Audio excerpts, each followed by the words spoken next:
come to a man that disagree with the truth. You ain't trying to harm us, we damn sure ain't trying to harm our own.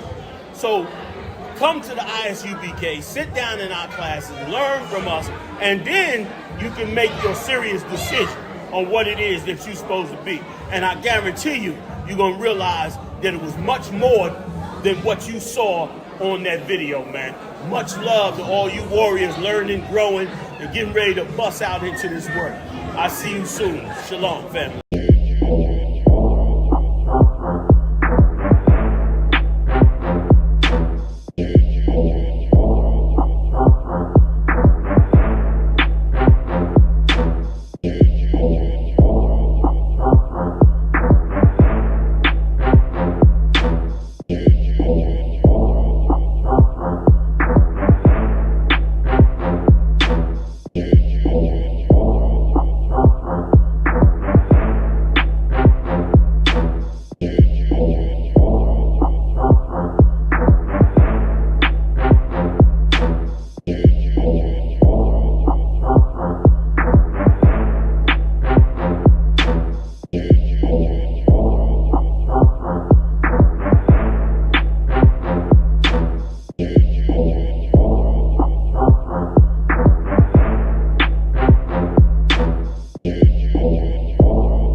You ready for it?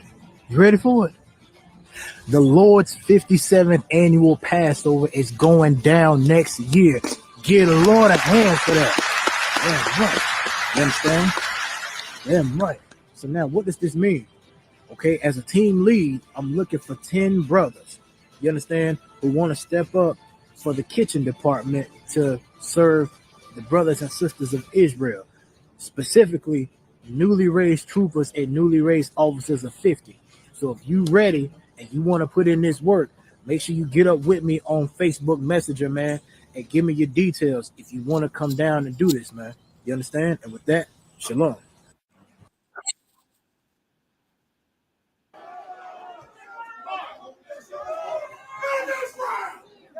I want you to Shabbat. I want you to rock. I want you to Shabbat. No. Come your Shabbat. Who your Shabbat? Who your Shabbat? Yo, want you to Shabbat.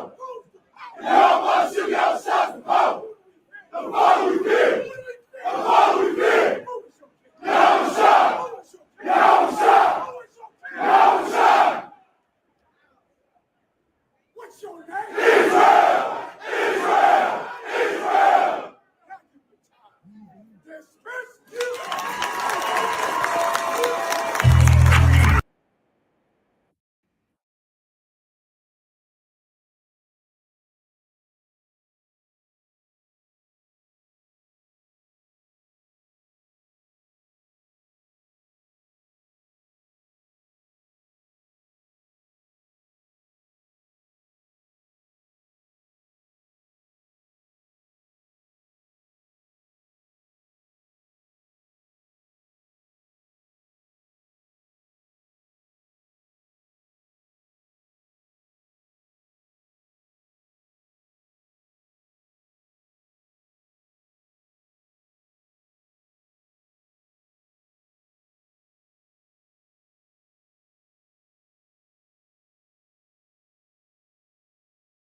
nobody sell you crack. You know why?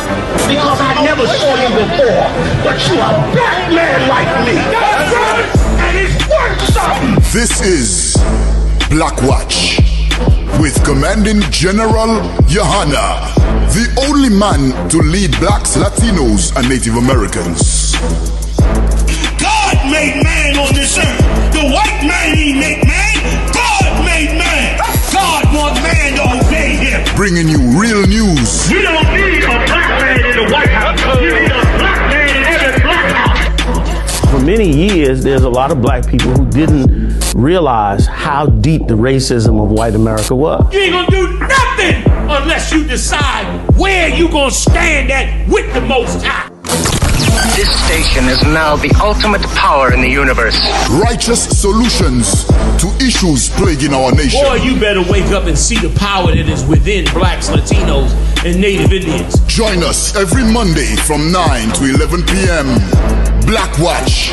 Let the show begin.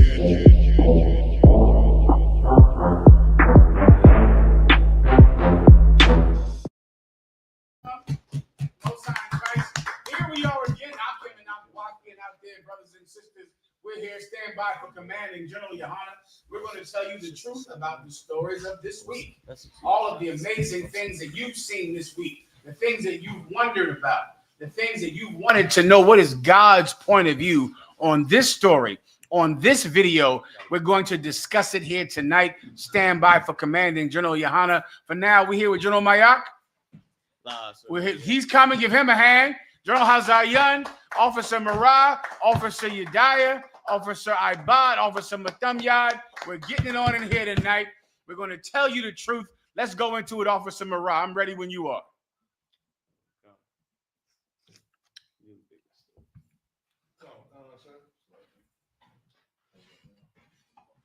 I believe this first story, brother, was a terrible one. There were so many horrible stories this week that showed you that finally, hopefully, black people are willing to police themselves. Stories about, we have that story about the sister that got kicked out of the hospital in the middle of delivery. In the middle of delivery. Is that the one we're starting off with? Go ahead and break it down, you guys. Con, sir. This is unacceptable. Doctor and nurse fired after black woman forced to give birth in truck after being kicked out of Indiana hospital and denied care. Do we have video? If so, let's get it together, all right? If we have the video, keep going. No? Con. Keep going. A doctor and nurse at an Indiana hospital who allegedly turned away a woman in active labor are no longer employed there. Hospital officials confirmed Friday. A now viral clip shows an Indiana hospital booting a black woman from the facility while she's in active labor. This woman was in active labor, screaming in agony. The nurse is seeing her agony and tells her, "You're still not ready yet, go home." Sends the black woman home. As she goes home, she gives birth in the car. She gives birth in an Uber car after she leaves the hospital in about 15 minutes. She gives birth. Her husband, being valiant and terrified as you could possibly understand, he is the one that delivered her baby, her man. Her man delivered her baby, which is what the Israelite school of UPK has been telling blacks and Latinos for so long. We better band together, solos a nosotros. We better band together because soon the police and the healthcare system is going to throw us away because of their racism. And we're going to have to defend each other. Thank the Lord that this sister went to the doctor this day with her man, with the child's father, because he's the one that delivered the baby in the car. He's the one that had to bring his child into this world, the same child that he created. He also had to deliver because of the racism of the healthcare. You've ever wondered when you read? I believe this is the second story like this that happened this week. If you've ever wondered why black people did not get addicted to opioids and Oxycontin the way that white people did, it's because of stories like this. This is a black woman screaming in pain, in labor, screaming. But as the doctor and the nurse look at her, they think she's not really in any pain. She's not suffering. And they send her home. That is exactly what would happen when sickle cell patients and people with broken arms and injuries would go to a hospital. They would go to a hospital and they would scream for pain medication, scream in agony. But the doctor and the nurses thought they were lying. They thought they just were trying to get pain meds. You see, white people think that we're just drug addicts. So when you go to the hospital and you have sickle cell disease and you need pain medication, the doctor and the nurse don't believe that black people feel pain the way that white people feel pain. There have been actual studies that prove this. Someone else get those studies. Get those studies that they've researched this. Doctors and nurses don't believe that black people feel pain as intensely as white people feel pain.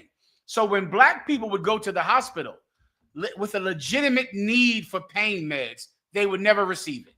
But when a white man went to the hospital complaining of a tummy ache, complaining of a hurt shoulder, or the quintessential reason to get pain medication, a hurt back.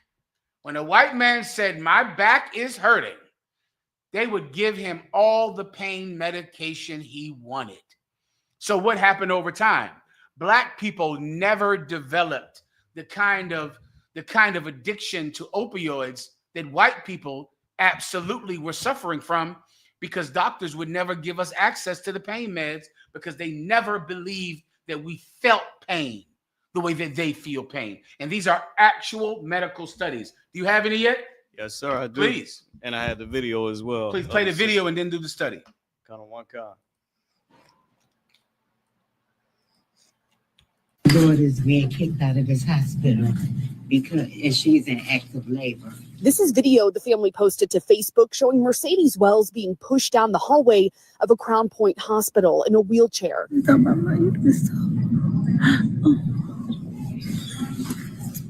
Her family says she was in active labor, but they say hospital staff told her because she was only dilated 3 centimeters, she would have to come back later. Her sister-in-law, Sharice Joy Thompson, says they were visiting family in Indiana and the baby wasn't due for another couple of weeks. I feel like my family. I would let this play. The other one. Go ahead. Kind of one kind. So that was the most. Daughter's being kicked out of his hospital and she's in active labor. This is video the family posted to Facebook showing Mercedes Wells being pushed. This is only one case. There's a whole nother case. This happens all the time. There are sisters and brothers with sickle cell disorder. And if you know anything about sickle cell disorder, one of the symptoms is terrible chronic pain in your joints, in your body, in your arms, and in your legs. And you absolutely are in need of pain medication. And black people get sickle cell far more than white people ever do. Black people go to the hospital, they cannot get pain medication. The doctor will not give them any. They're screaming for it, dying for it. But white doctors do not believe that we are actually in pain. They believe the racism of the turn of the century that said that black people, we have a higher pain tolerance than white people. Yeah, we don't feel pain the way white people do. We can take pain and white people cannot. And that's why they would give white patients Oxycontin and they would deny needy blacks and Latinos of pain meds because they thought they could take it. And that has been going on since slavery. Go ahead and play the video, play what you have. Kind of one kind, sir. Go ahead. This is from Google. The statement that black people feel less pain than white people is a false and harmful myth rooted in historical racism, not scientific evidence. This belief contributes significantly to the race disparities in pain management and systematic undertreatment of pain in black patients. Do you understand? This is not something that we're making up. This has been studied by colleges and universities that when a black person goes to the hospital, I'm in pain. The doctors think she's lying. They're lying. They don't really feel that. They're just trying to get pills. They're just drug addicts. They don't really feel pain. And a white man goes to the hospital and they treat him like he's a delicate flower, that he can't take pain. A white woman, forget about it. They think she's made of glass. They think that she cannot take any pain. So what were they doing? Giving them all the Oxycontin they wanted. And what happened? The white man developed an Oxycontin habit that was so terrible that Oxycontin death at one time surpassed car accidents as a cause of death in America. It was the leading cause of death. Opioid overdoses were the leading cause of death in America, all because white people are believed to be delicate and sensitive, and blacks and Latinos are so rough that we are lying if we say we feel pain. Any more in that story? Keep going. Count on one con, sir. If I may, I'm going to continue. Origin of the myth. The myth dates back to the era of slavery in the United States. In the 19th century, a physician named Dr. Thomas Hamilton conducted a non-consensual and inhumane experiments on enslaved people. I'm gonna keep reading. Promoting the fallacious idea that black individuals' skin was thicker and their nerve endings less sensitive than those of white people to justify their brutal treatment. Remember, they're beating our backs as if we're cattle in slavery. They're chaining up our necks. They're putting giant steel around our neck every day. But they don't want to think of themselves as cruel. They don't want to think of themselves as being inhumane. So what do doctors say? Their necks are stronger. Their legs are thicker. Their skin is thicker. They can take it. I know we're beating him, but he can take the beating. I know it would hurt a white man if he took that beating. And a white woman, she's the most delicate thing in the world. But a black woman, she can take the beating because her skin is thicker. This is what they taught. They taught this in colleges and in universities. And now you're going to watch a video every day where you'll see a black woman screaming in pain. And some nurse will be standing there like, you'll be all right. Don't worry about it. Just go home and come back. Go home. Go home. She doesn't feel that you actually are in pain. She thinks in most cases you're lying. Give me this sickle cell woman, if you have that one. This came on 60 Minutes. This girl with sickle cell who was going to the hospital all the time, screaming in agony with the worst case of sickle cell that people can get. And she could never get any medication. Never. They would never give her any medication because they just believed that she was faking, that she wasn't actually in pain. And this belief goes back to slavery. It's also why you white people were dying of opioid addiction and black people were not. We were not dying because you were fed every Oxycontin pill that you wanted because everyone at the hospital thought that your pain was worse than ours. And they didn't give us those pills. And now here we go again. You know how many years after slavery? It's 2025. A black woman is still going to the hospital screaming in pain. And she can't even get any help. She can't get a bed. She can't even get the right to stay in the hospital. They send her home. She has the baby in the car leaving the hospital. You can find that story on the news. That's a better one. When a woman had the baby in the car. But whatever you have now, I'll take it. Let's try not to have gaps, though. Just keep talking as soon as I turn to you. Go ahead. Got the other video, sir. I'm Please, play this. go ahead and go start.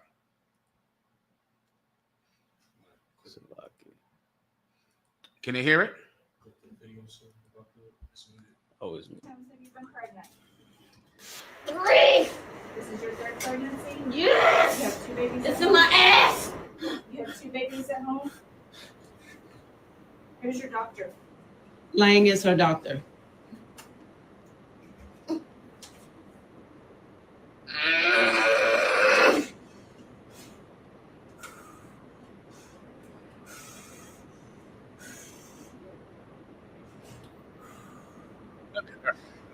Why treat all your patients like this or just the black ones?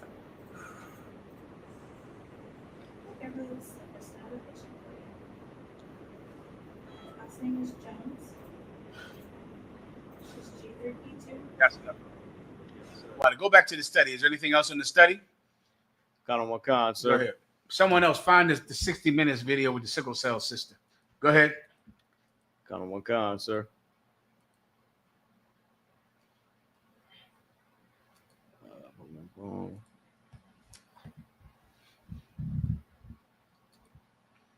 Do me a favor, make it a little wider, a taste wider. Go ahead. Y'all ready or not? Yes, sir. I'm ready right now. Go ahead. Got on one con. A prominent 2016 study published in the Proceedings of the National Academy of Sciences found that a half of a sample of white medical students and residents endorsed at least one false biological belief about black people. Go ahead. Why? E.g., black people's skin is thicker than white people's skin, which was the quote unquote. Those who held these beliefs were more likely to rate a black patient's pain as less severe and make less accurate treatment recommendations. And let me tell you, and that's why when you see stories like this, you might think this is a one-off or this is just one cruel nurse or one cruel doctor. It is not. This is a common belief that goes back to slavery, and it's happening every day.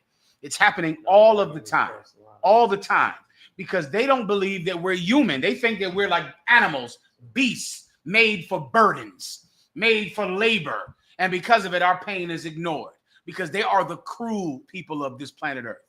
And they don't give us the kindness you'd give an animal that was barking, the kindness that you would give an animal that was in need. They don't give it to blacks and Latinos. But soon their power is running out. Soon their time to dominate us and to be in charge of our health care and to be in charge of how we get served, that time is running out. All we have to do is turn back to the Lord, obey him in all his ways, and serve him in everything that we do. And instead, they'll come to us when they're in pain. They'll come to us for help. And then a more kind ruler will rule this planet. Give me the next story. One God. General Mayat, give him a hand. Yeah, but you must break it down. I have the story, sir. Go ahead, brother. It says ER's last resort for sickle cell patients who face racism when seeking care.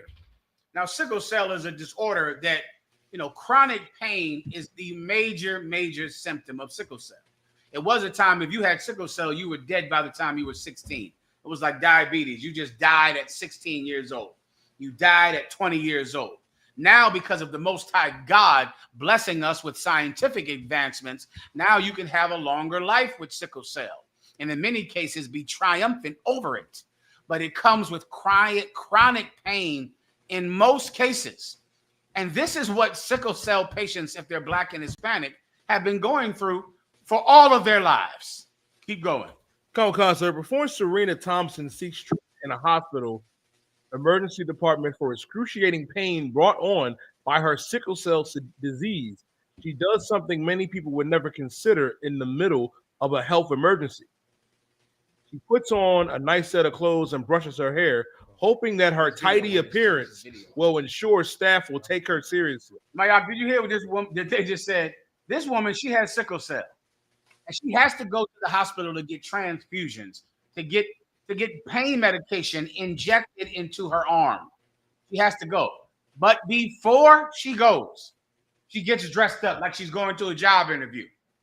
She makes sure that she looks like she's educated, that she looks like that she's clean and looks like she's a well-educated person, because if she walks in there in sweatpants, they're not going to give her the pain meds.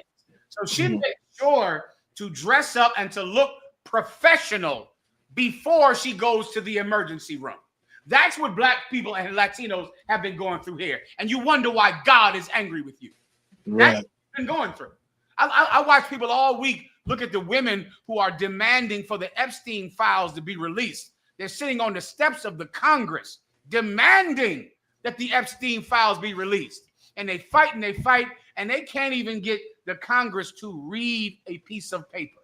Can you imagine what we have been going through, demanding justice for 400 years for offenses that are happening tonight? The same offense that happened during slavery is happening tonight in hospitals all over the world. Can you imagine what we're going through, you survivors of Epstein's Island? Can you imagine now what we have been suffering?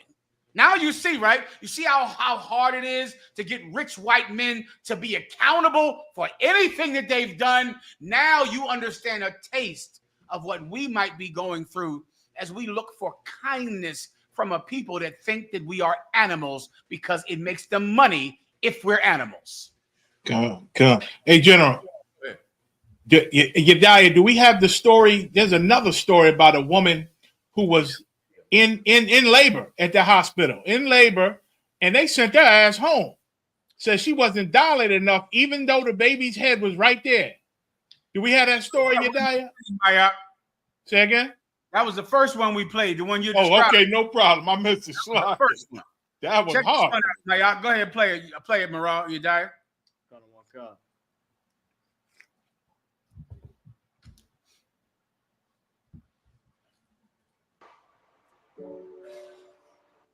I feel like I have to make sure I have to put myself together, present myself a different way, not looking like a so-called bum. Just present myself in a way that is approachable and for them to take me seriously.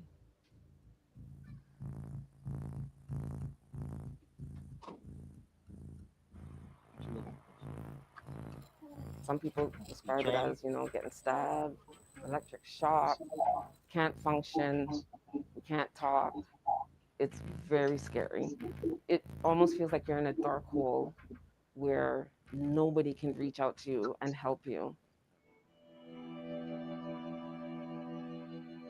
Are there times where your pain isn't believed? I would say all the time. All the time. The intensity of the pain is not believed. And how much of that has to do with the color of your skin? I would say the majority, because of the fact that we're labeled drug seekers, we're questioned more. We are as black patients. This is why we hesitate to go to the hospital, because it's almost like an uphill battle.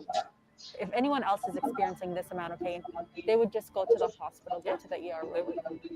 They would go straight to the hospital, expecting to be looked at, expecting to be treated in a timely manner, and expecting to be better. But you don't have that same expectation. No.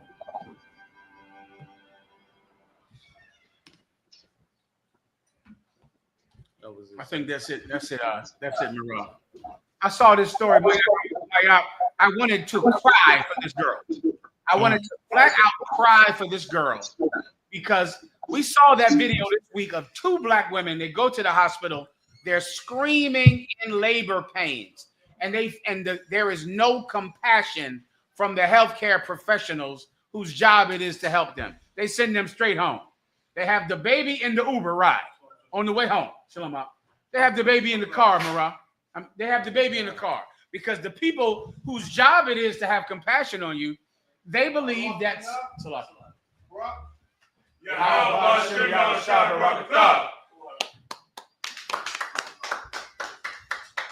the people who are getting paid every day to have compassion on you.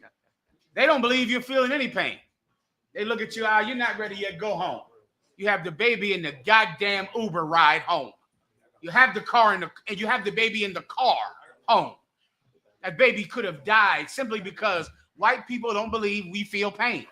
They believe that our backs are made for burdens, that we're like mules or oxes. And so as we're screaming, in the back of their mind, they're thinking she's overreacting. She's faking. She's being emotional, and she's really not in as much pain as she's acting like she is. And they send you home. And you saw that this week with two stories. All I'm trying to tell you is that this is normal. There are sickle cell women putting on makeup before they go to the emergency room. They can't look like an old crackhead hoe. They got to make sure they're pretty, put lipstick on, because they know that this doctor is not going to give them the meds. She's not getting it. So she has to make sure that she beats every black stereotype before she goes in for an emergency. She has to put on makeup. She has to dress like a job interview. She has to beat the racism of the first impression before she goes in there, or else she's not going to get any meds. Now, that's how long this has been happening. And according to this report, it's been happening since slavery, which is why they justify beating us. That report we read earlier, that's the report that doctors issued to justify the beatings, because these beatings were not cruel, because our skin is thicker than white people's. We can take it like an ox, what's that thing they stuck a cow with, a cattle prod? Yeah. That cattle prod is full of electricity. It would kill one of us, but it's fine for a cow. He's a cow. He can take it. He can take it. That was the medical report for black people, which justified beating us. with bullwhips, sir. If I can add a little bit, the water. Like, let me tell you, what you're saying is so right. How many of you heard this week about the report about the measurement of kidney failure? You notice there's 1 million dialysis places all over the city, right? I noticed. Guess what? They white people, they back in the 30s, when they were setting up the measurements on the machines for whether or not someone has kidney failure, do you know they adjusted the machines for black people to be higher? So let's say, just hypothetically, let's say number 5, and this came out in the news this weekend. Let's say number 5 means you got kidney failure, right? When they turn the machine on to do black people, because they got a measurement for everybody, they turn the machine up a couple of notches. Like, there's an actual medical number they gotta set. So when the machine hits 7, you really at the 5 and got the failure, but they still mark it as 7. And you can look this up. It's so crazy. You would think this is not even real, but it's actually real. That's exactly what they do. And brother, if they go into the doctor who became famous for women's psychology, brother, the things that he did to the sisters was horrific.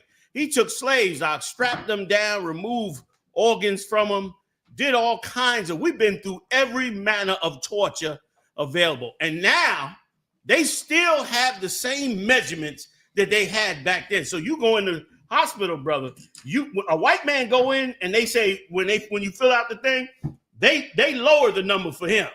So he gets his dialysis immediately. You go in, the number is different. Go look it up. It's still on the records today. And they said they said, well, we realize now we have to, make a change and we have to make this. Let me tell you something.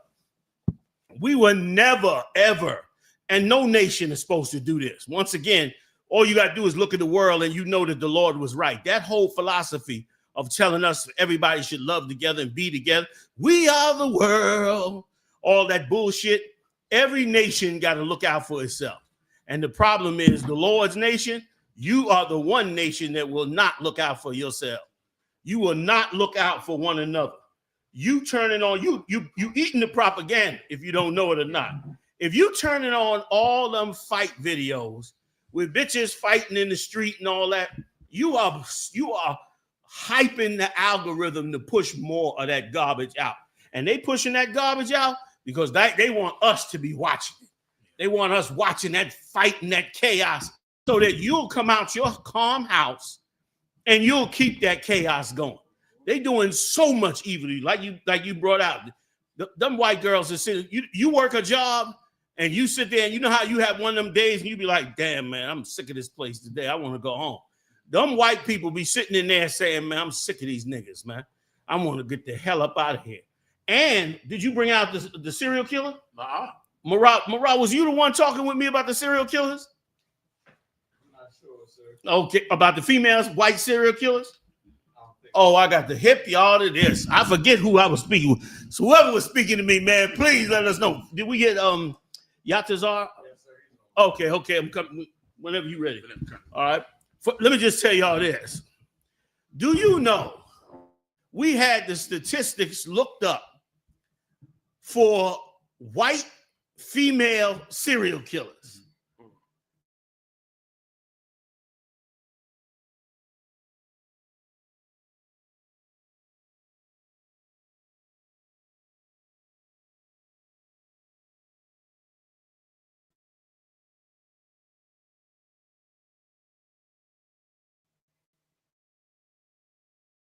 Medical attention for my child. They said them pediatric nurses, y'all remember recently that nurse was breaking the baby's bone.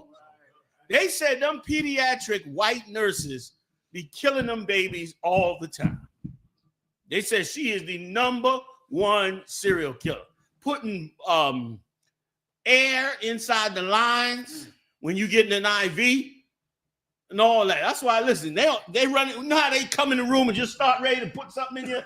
No way. You better check. I slows that up. Hold on. Wait. Who ordered it? That's all I want to know. First of all, who ordered this? Yeah. Second of all, what is it? Let me see the label.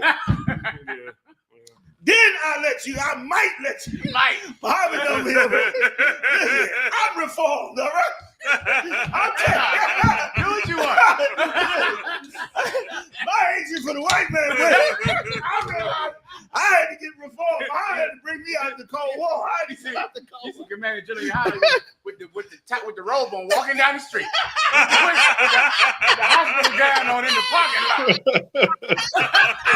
Y'all, I'm out. He got to something nefarious with these Edomites, man, all the time. So you go in the hospital, man, your baby, your child, that white nurse is the most dangerous person to be around you and your child. They said that's where the number one serial killers are. So you know, of course, what the solution is. The solution is like every solution. We stopped fighting for ourselves when we started trusting our slave master. We trusted our slave master and gave up whatever he wanted us to give up. Our own safety, our own self-protection, our own consciousness, our better sense, our education in many cases. We gave up for sure our God. We left the Most High for that God, that white Jesus they got in the church, which vanquished us as a people. And we were left with nothing after that, man. I ain't gonna run on because we got a lot of stories. But that, damn right, that's hell. You want to go? Keep your call. Let's do the. We got Yatazar on the phone. Yatazar, please. Grab Yatazar. Sorry. Officer Yatazar, you got it. Shalom, warrior. Shalom, alawap, shalom, alawap, yum, Yahawah Hashem, Yahweh Shabrakatah, Yahweh Hashem, Yahweh Shabrakatah. What's going on, warrior? Most High in Christ. Tawada for bringing me out of one yum. Can we get you on screen? Can we get him on screen? Yes, sir. You look a little dark, Yatazar. Yeah. So, you wanna use the light real quick? Go out, sir. See how I work on that real quick. So, see if you can work on that for me real quick. Real quick, I don't want you. I sent Officer Yediah a news story about what we were just bringing out about the nurses and the babies. Before we get to Haiti, this happened in the Dominican Republic. Right now, it's a heavy crackdown in the Dominican Republic on our Haitian brothers and sisters. And what happened a few days ago is that this Levi sister, she gave birth. She gave birth in Haiti, in the DR, and they arrested her the next day. They arrested her the next day, and the baby died the day after. Damn. And was the arrest because she was in the Dominican Republic? It's a crackdown on Haitians being in the Dominican Republic. Some of them were born there. They do not want to give them their papers. It's like the devil is strangling Haiti at this time. We show you, boy. This Edomite, boy. The Lord, he gonna bring a plague like they ain't never seen on it, because this Edomite done spread this poison from the White House to damn near every country on earth. Every country on earth now is totally trying to keep their own people and get rid of everybody else. And the problem is the Lord dispersed us all over the earth. Scripture says we in every nation under the earth. You understand? So we everywhere. So as a result, we are one of the main ones that's going to have a lot of hell because of the nonsense that they trying to pull off. Because that's ridiculous. And that's two families. And once again, we'll let a skin color make us hate each other. You're not getting me to hate another man over his skin color. I hate him because of what his race has done to mine. But I'm not going to hate that man because of his skin color. I'm not going to do that. And I certainly ain't fighting no war over no color. You know what I mean? To have possession of a color that the whole damn world uses. And look at the mess that our people have gotten into behind this, man. Give me some more, Akon, if you don't mind. So I could read it real quick. I don't know if Officer Yediah could share it. Please. But the thing is, I don't want no major news. There's no major news coverage on it at all. And there's something else that I wanted to bring out last week. Salaki, I came on too late last week, but there's something else I wanted to bring out, and you're gonna be shocked when I tell you, I don't want you. But let me read this real quick about this story. Please. I'm gonna use unalive for TikTok's sake. I'm live on TikTok right now. The unalive of a Haitian newborn in detention in the Dominican Republic has sparked widespread outrage. Melissa Jean-Baptiste, 20, was arrested with her baby in her arms by Dominican immigration authorities as they sought to deport her to Haiti. According to witnesses, the child, who was particularly fragile, could not withstand the inhumane conditions imposed on Haitian migrants. He died only a few hours after their arrest. I said the next day. He actually died a few hours after. And they already lived there and all that. Come out of one con. Come out of one con. That's super evil, man. That is super duper evil. You know what I'm saying? And to show you how ignorant our tribes are. Nobody would ever do that to a white man. White man come there with no paperwork, nothing. He don't even use a goddamn passport. He come up in the city and walk your beaches, eat your food, treat you like you're a fucking tourist attraction. Excuse my French. You understand? And nobody gives him a hard time about nothing. His white woman gets pregnant.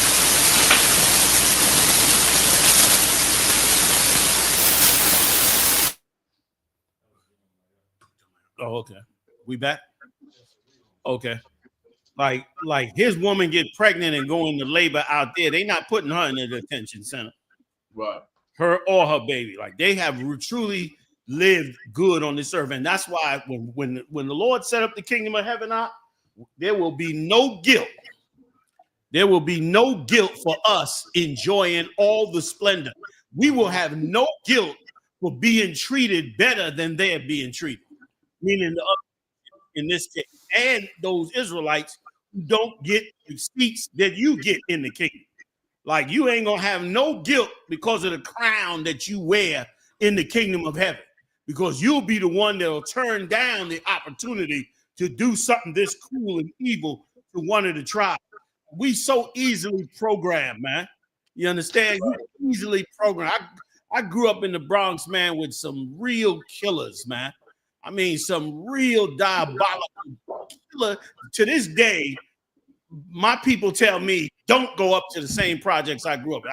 I be saying, man, I think I'm going to go by there and see what it look like. They be like, please don't come up here. Don't come up here unless you bringing an army with you, because they still killing like crazy up there. And here's the thing, man. While I got nothing but love for Israel, we so easily programmed to hate each other and kill each other. Like, we need to turn that down among us, man. You know what I mean? We need to turn that down. That's why, again, listen, I forget who, I only know like Mataza Palm, a couple of other ones, Mawasa, but big shout out to every brother and sister for that matter, because Sharab Banab, right? One of my daughters out there. Anyway, young man, she be posting a lot of beautiful videos too. A wonderful sister, man, from Deep South. All right, let me tell you something. It was big shout out to all of them, all of us who post these white fighting videos. I've seen some of them is ridiculous. Yeah, like white people fighting each other.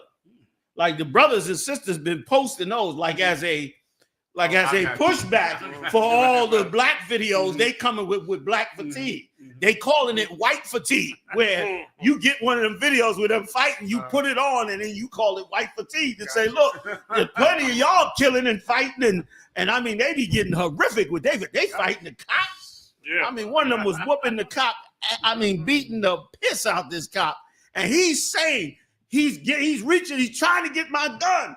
He's trying to get my gun. Two other cops jump in, The three of them fighting them. The one cop, he's trying to get my gun. He's trying to get my gun. They did not do anything to him. They tackled him to the ground, put the handcuffs on him, and took his ass away.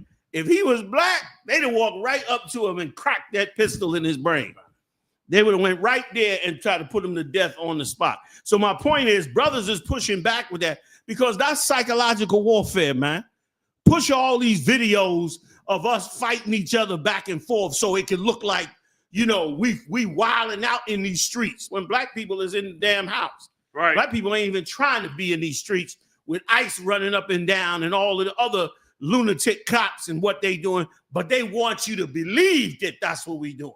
They want you to believe we having nothing but fights all over the damn place, and they doing it by these videos. And some of these videos are AI. You understand? And the whole point of it is to make us look bad. Why? So that white people could do what they've been doing, like you bringing out. You know what I'm saying? So they can push that same scenario on us, man. One last line. And because of it, then you lose your humanity for your Haitian brothers and sisters. You lose your humanity for it because you're watching videos that's programming you to hate your own instead of getting your head right on what you should be doing. Salaki Yatazar. If I could, Yatazar, I was going to just back up what Commander General Yohanna was saying. The conflict between the Haitians and the Dominicans, once the fullness comes out and their eyes are open, they're going to realize the exact same thing that the Latinos and the black people in jail will realize once their eyes are open. Like Latinos in jail in America and black people hate each other in those jails. They hate each other, they kill each other, they harm each other. The Dominicans and the Haitians hate each other on their island. And once their eyes are open, they're going to realize that this whole time someone else has been behind our conflict. That there's been a greater enemy that we couldn't even see because of our poverty, because of survival. We couldn't even notice that there is someone else who is pushing us to hurt each other. There is someone who profits from our division, and people in prison don't realize it, and people in Haiti and the Dominican Republic don't realize it. But one day they will. One day they will, Levi. You understand? Do we lose him? No sweat. Salaki. And in the meantime, get me that. Cut out of one card, sir. Instruments are cruelty. Go ahead. No, I say cut out of one card, sir. Cut out of one card. And they are, and I must say this as well, sir, because there are a lot of Dominicans, not enough, of course, because some of them, you know, they, especially after our mission to DR, they write us, you know, in private, you know, they don't have the spirit that we have, you know, they fear their, you know, they fear the other Dominicans because when they speak up against it, they say that, oh, they are traitors. That's what these Dominicans say. So when they speak against the injustice, they say, oh, y'all are traitors. Y'all not Dominicans now. Y'all Haitians now. You know, so there are Dominicans who speak against what's happening because another side that is not being promoted on the internet is the fact that Haitians and Dominicans also get along with each other. They marry one another, you know, they work together and they love each other. But of course, the curse, the hatred still exists, but the other side exists as well. So as you know, we are doing this work under your leadership, sir. We are going to open the eyes of our people because I get. He got muted by mistake. You get him back. Go ahead, Al. You realize when the Haitians get at me, I let them know it's because you have the white man spirit in you that you hate your Dominicans brothers. And when the Dominicans get at me, I let them know as well. You hate the Haitians because you got that white man spirit. And don't worry, the I.S.U.P.K, we're going to get that spirit out of you. You know? Brother, let me tell you something. What you just said is nuclear. If I could. What you just said is nuclear. Like every brother should take that stance. Every brother should make it filthy for us to hate our brothers when you ain't doing nothing when it comes to the white man. You see a white man down the street, you ain't mean mugging him. You ain't reckless eyeballing him. You ain't side-eyeing him. Right or wrong. You walk past him, you trying to walk just like him, dress just like him, talk just like him. but you ain't trying to treat him like you treat another brother or another tribe. And that's why if you in, just like you said, Levi, if you in one of the tribes and you see your tribe looking ill on you and the brothers, because there's other brothers in there. That happened to me out in California one time. This is years ago. We went out there. When you see that, man, stand up in it. And if something got to be said, let it be said. Because we should make that the problem. We allow drug dealers and broken brothers and sisters to dictate to the rest of the nation how we gonna be towards our own brothers. Like, how are you gonna let somebody else who's not even in the leadership position or in the spirit to do it teach us to hate each other? Meanwhile, the white man gets such a pass. He gets a pass even from his own white people. Like, he teach them white people, just like they be saying all over TikTok. He teach that white man that he's better than a black man, and that white man will let him destroy everything. He don't give a damn. That's how much that hatred for us is. If we don't pour that in us and make us strong and do it soon, you're going to see a lot of pain in the black and Levite community. And we got to get slavery out of our mind. Right. Every decision don't have to go to Esau. Like we make decisions in the hood about evil things all the time. And they making decisions about it. Wait till he read this story about this devil that killed this Issacharite's baby in the car and felt justified. Like, once again, they are signaling to Donald Trump and the Republican Party, give us permission to just kill these niggas and spicks whenever we want. Like, they want to get back to that. They felt like they were promised that, and they got shorted on that. Marjorie Taylor Greene too. She thought she was going to bring it back to the old white supremacist days where a nigga saw you and bowed his head because of fear in his bones of you. That's what he thought. And so now they mad that Donald Trump done got caught and done got the babies and all the children. You understand? And now they upset that he didn't deliver on that. And brother, he's not delivering on it, but the Lord is delivering on it.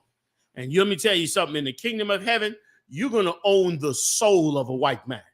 You walk in the room with any white man on the planet in Christ's kingdom, and that white man is going to know that he lives or dies by your decision. If you get too upset, he might be vaporized. If you a little happy, he might get an extra cookie, because that is exactly how he treated us. But that don't come with hating your brother.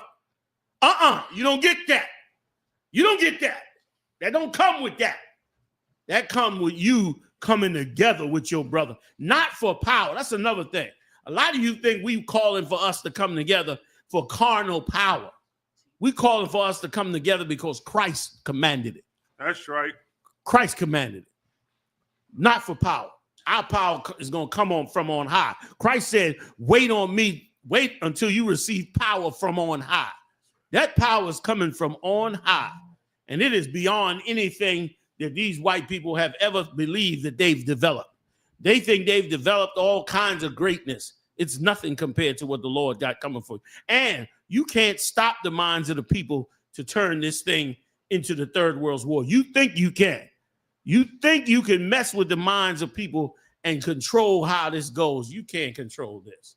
The Lord is going to control it. And you and the world is going to fall into the hands of your house. Salaki, I didn't mean to run on you.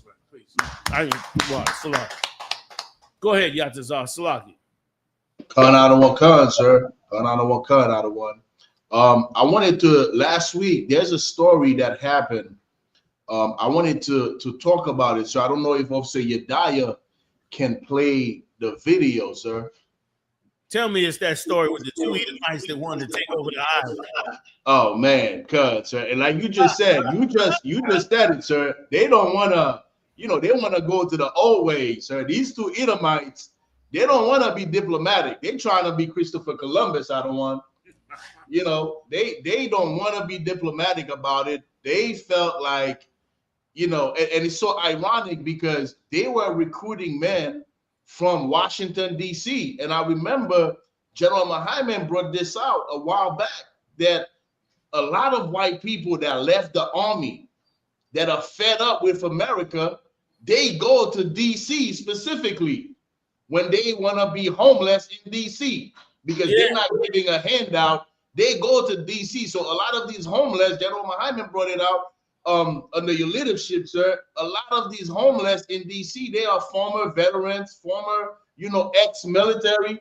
So these devils, these two devils, they were subtle enough to not choose New York, not choose New Jersey, but chose the District of Columbia to go do their recruitment, to go to the island of Haiti to do what Christopher Columbus did a few hundred years ago, sir. That's so insane. I'm so jealous. I'm so jealous. I ain't no. Let me stop. but I didn't know that it was illegal for you to do that outside the country. I thought you could go out the country and just, see a little island of white folk, decide. But it is illegal, and so I heard they got arrested for. You got the article you done? Because brother, that is bold. That is bold. Esau is bold. If he really meant it. Maybe he has a story. We got the video, sir. SHALAM. No, that was it. Okay.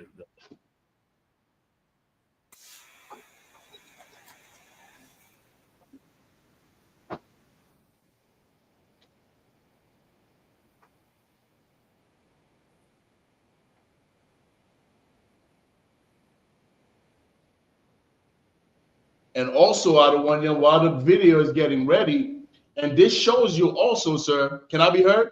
Please. Yes. Done, sir. Haiti is so vulnerable right now. We haven't had a president since July 7, 2021, when they unalived our last president that we had, that were cutting the contracts of these oligarch families, that one of them specifically I wanted to talk about last week, and we're about to talk about him, sir. But ever since then, we haven't had a stable government. We still don't have a president for Haiti. And it is total chaos right now on the island of Haiti. In Port-au-Prince, the gangs have taken over 90% of the capital, and the capital feed the entire country. The place that they were going, like a lot of people are confused when it says an island on Haiti, because Haiti is already an island. But we have multiple small islands that Haiti has jurisdiction over. We have Turtle Island, we have Île-à-Vache, and the specific smaller island that they were going is called La Gonave. So they weren't going to the mainland of Haiti. It's a small island that is off of the capital, which is west from where the capital is. That's where they were gonna go. And it's inhabited by about 87,000 people. And we are so vulnerable at this point. These devils felt comfortable to go there and learn Creole and know that our people are gonna open them with open arms, like we opened our arms to Bill Clinton in 1975 when he came to have his honeymoon. A lot of people don't know that. Bill Clinton had his honeymoon with his devil wife in Haiti in 1975. But the whole time he came, he had planned to destroy Haiti, and this is exactly what he had done. And these devils, they had the same plan for that. Levi, can you hear me? Cut out on what cut. Levi, they played the news story, but it's in Creole. Can you just tell us this story? Tell us what happened. So what happened, I got it right here in front of me. Okay. It's two devils from Texas. Their plan was to take over an island that is off of Haiti, but it's right there. It's just a smaller island, not part of the mainland of Haiti. They went to the Air Force. They went to learn how to sail boats. They learned the Creole language, and their plan was to go there, and like it says in the article, to unalive the men and then rape the women and children and use them as sex slaves and child photography. I'm saying photography for a reason. Yeah. And child photography. This was their plan, not this video. This video is about one of the oligarchs' families that I'm about to tell you about out of Wanyam. But that was the plan of these devils. You was asking me about this video, sir? Salakia. Yeah, but that was good. The story you brought out was perfect because that was the original story. But what is this video? What's that video about with the skeleton, with the grave? So this video, sir, let me read this real quick before I talk about the video. Let me read this real quick, sir, if I may. Salakia.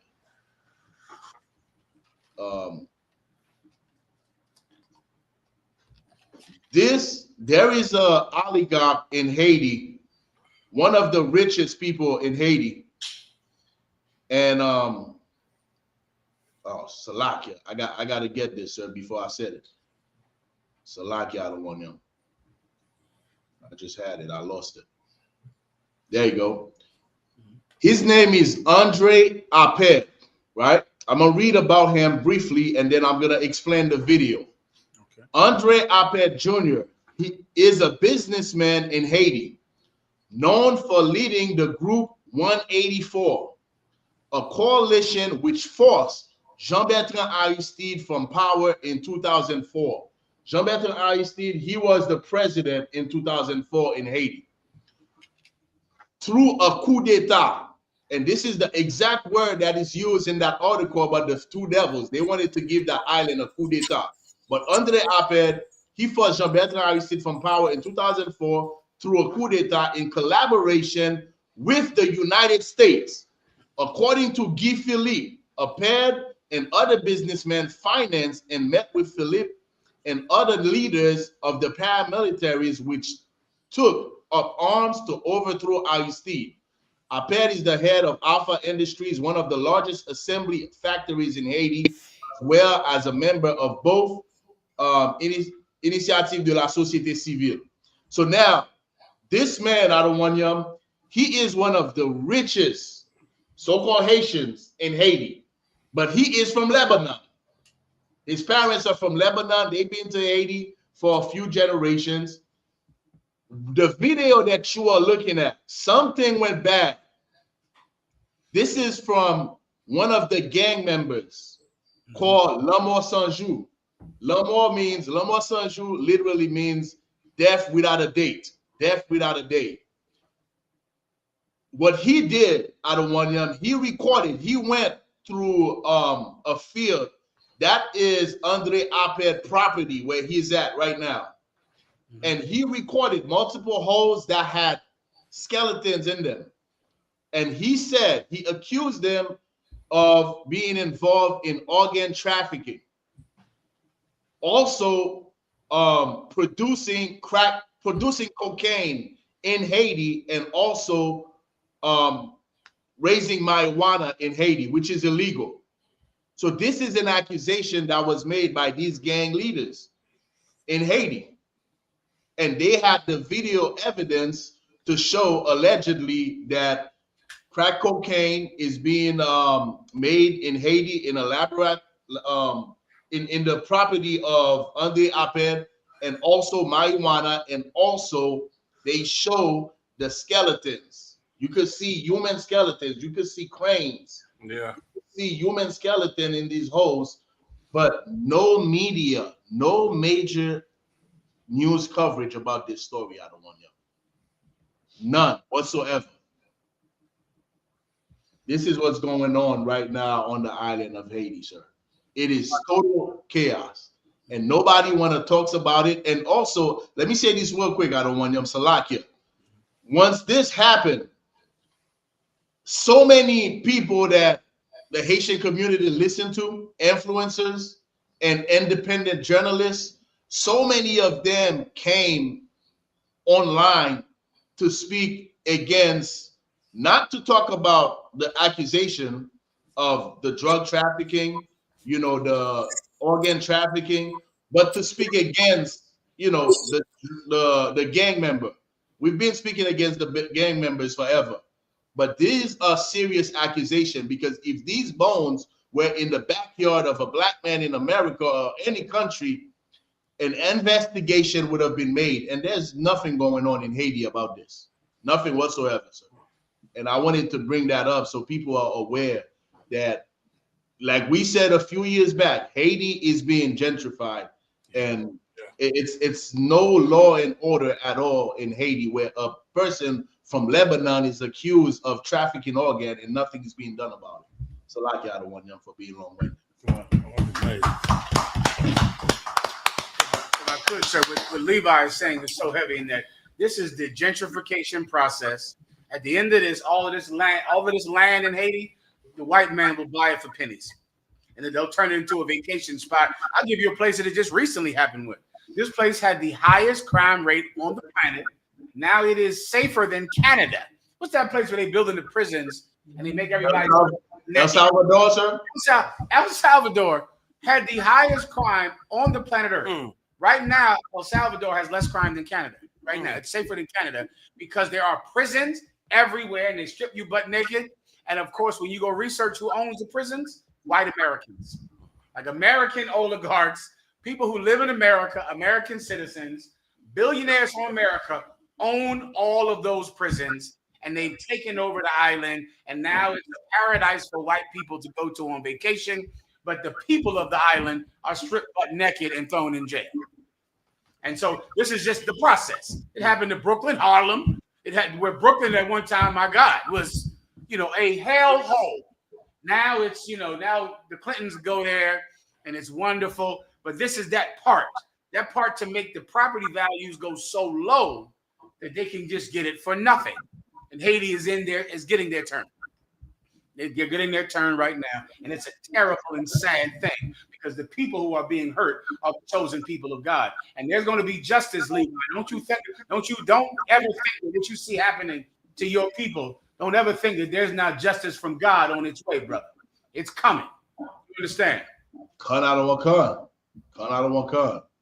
It'd be something to see when that day comes as well, too. And let me ask you this. How's the food situation? Are they, like, in other words, do people eat less now than before they overthrew the president? Like, how has the economy changed? How has funds from the United States and other countries, from expats, expatriates and stuff, how is that money? Is it still pouring into Haiti? Is it getting to the people? What's the landscape like? Money is still getting to the people. I don't want them through the diaspora.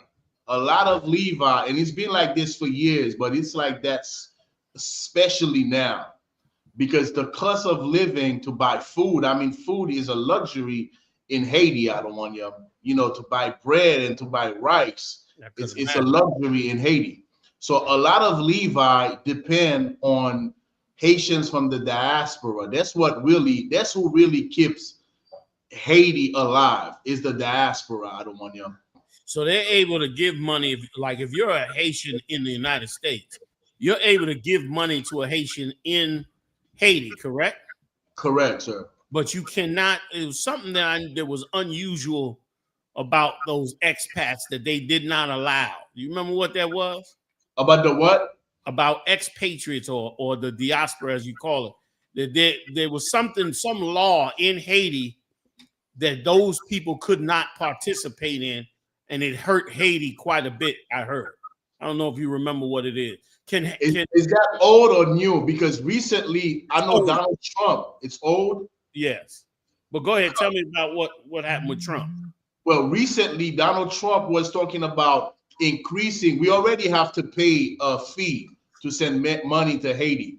So what was spoken about is an additional fee to send money to Haiti. So he's basically attempting to make it harder for people to send money to Haiti, or make it more expensive, rather, I should say, for you to send money to Haiti. And what the government of Haiti did under Michel Martelly is that they charge every Haitian that's sending money to Haiti, they charge you an extra $1.50. So every time you send money to Haiti, this was never implemented until the Clinton had Michel Martelly in power. And when they had him in power, they had him implement a fee of $1.50. That is illegal to do, but they've been collecting that money, I think, since 2012. So every time you send money to a family member or friend in Haiti, not only do you pay the fee that you pay through COM or Western Union, whatever, whichever agency you use, pay an additional $150. Donald Trump was talking about increasing the fee and putting an extra fee, when you're sending money to Haiti. Like they some greedy bastards. As poor as Haiti is, you would for them to add an extra fee. I mean, they will extort you to death in this kingdom, man. They're gonna put an extra fee on them just because they know they can get it, and they know Americans got to pay it. So they're gonna just put more fees on you to make it just harder to put food in the mouth for people to starve. Meanwhile, the empire is, the wealth that is coming into this empire is ridiculous, man. Long live the Haitian people, brother. They gonna win in the end. You know what I'm saying? Levi will win in the end. And them two Edomites, they lucky they didn't go down there, because them Haitians would have cut them up. The voodoo would have been amazing. They'd have put on them. That and the machete. Man, them cats are fish bobs. Cut out of a gun. Yeah. And this last article, I don't want them, if I may. Mm-hmm. This last article, this is the two men you are looking at here in this picture.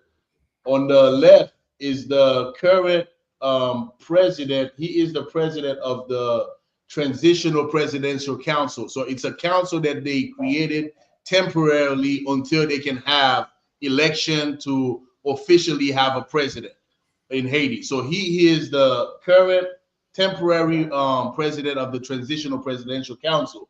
And next to him is the Prime Minister of Qatar. He has a long name, I don't want Mohammed Al Fadi. I can't remember his name.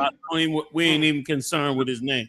They're talking about possibly putting a base in the United States for Qatar, or however you want to pronounce it. So that base might also be used for them to invade Haiti and take over Haiti.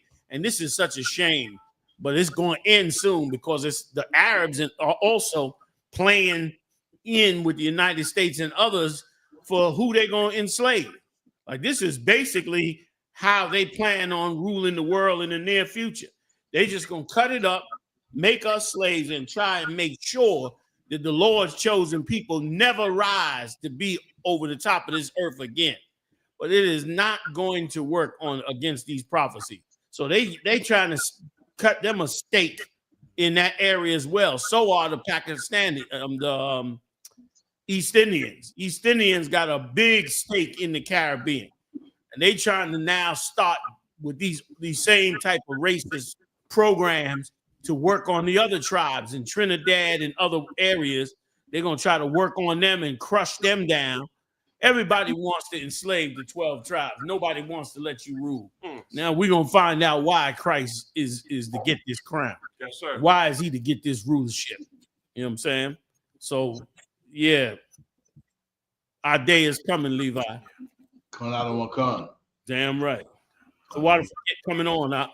Tawada Adawan, Yahweh Hashem Yahushua Barakatah, Yahweh Hashem Yahushua Barakatah. All right. Die. Oh, you was gonna say some stuff. My life.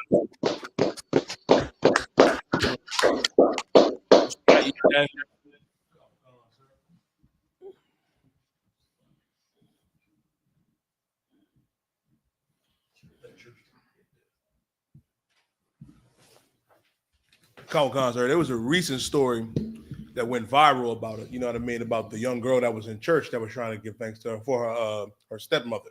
Come.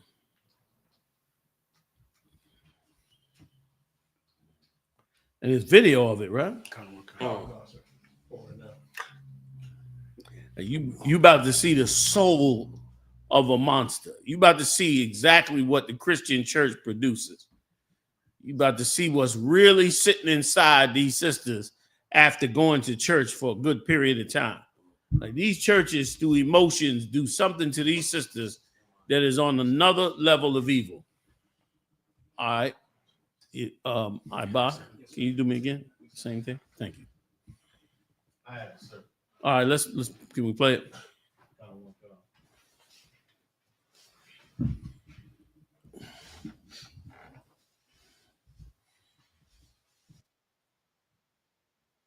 and say what they're thankful for. And then when I saw what happened, I was like, yeah, A this little is louder a if you full I don't know if woman. everybody. Can y'all hear this at But home? on further research, I saw that they had men in there.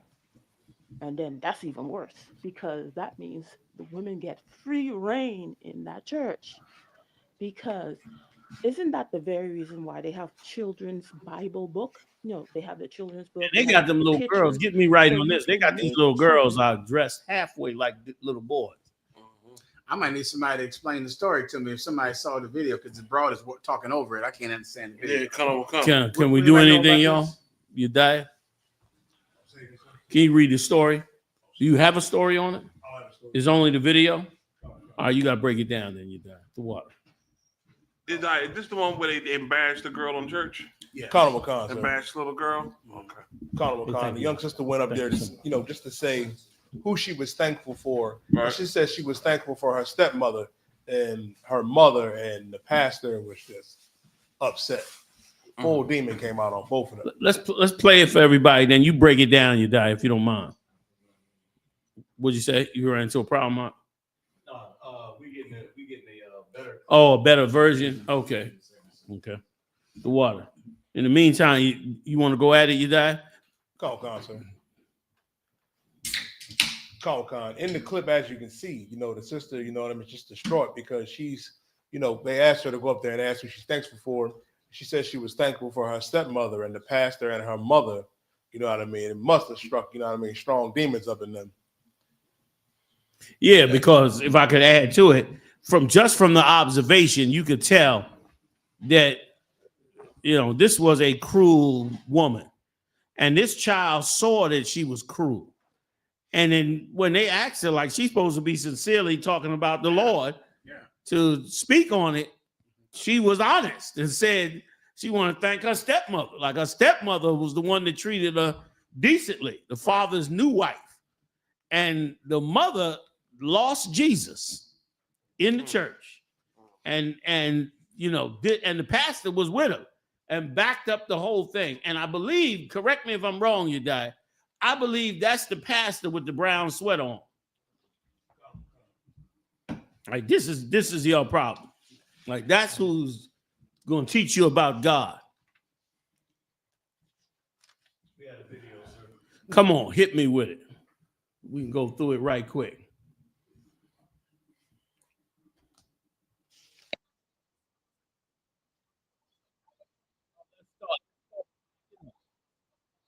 Back it up. Like, look, these wait a minute. Let me tune it up. You about to see these monsters go ballistic. And now you understand why, number one, a woman is never supposed to be in charge of the Lord's work. Ever. Like that woman sitting up on that podium is an abomination to the Most High.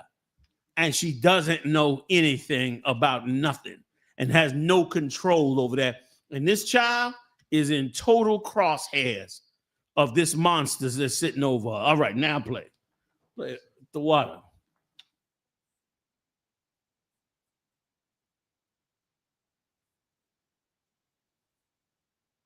Now the pastor told him that. Say what you really thankful for. Now they're gonna be honest. Go ahead. And listen, and a lot of the tribes, if your child was able to tell the truth about you, you understand, you probably be on your way to jail, some of you, for the evil that's in your heart that you taking out on the babies. Go ahead, Al.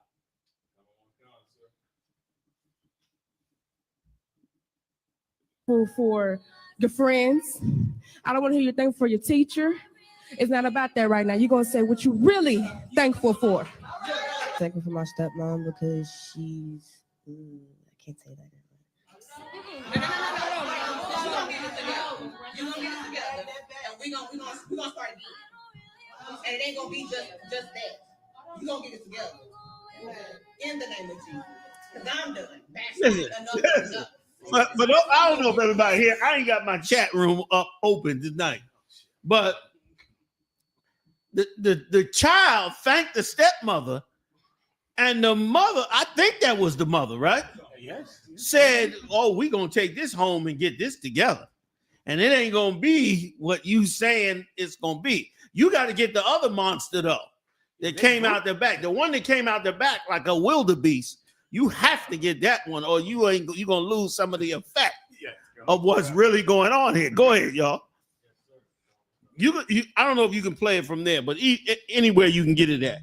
It's a great idea to play it. And while he's playing it, I'm sorry, y'all. While he's playing it, please pay attention to this little girl dressed up like a boy in this church with this gray sweat hood on.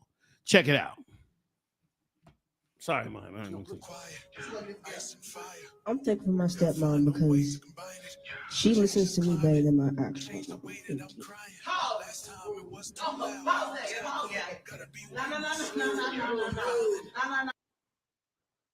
Like it, sir. She said she's thankful for the stepmom because the stepmom really listens to her. There it is. Right now, in the name of Jesus, I speak to the enemy that's trying to rule and reign in you. Right now, open the door. Open the door. See, what you will not do. See, the word of God says we wrestle not with flesh and blood, but against the principalities of the darkness that try to do stronghold. And what we will not have right now in the name of Jesus is that. So the enemy that's trying to live in you, making you think that, we cast that out right now in the mighty name of Jesus, whether you like it or not, because you will bow down to the Most High God. And mom, don't you freak out over that. You keep laying hands. You keep praying. You keep moving. All of my prayer warriors, my prophets and prophetess come forth.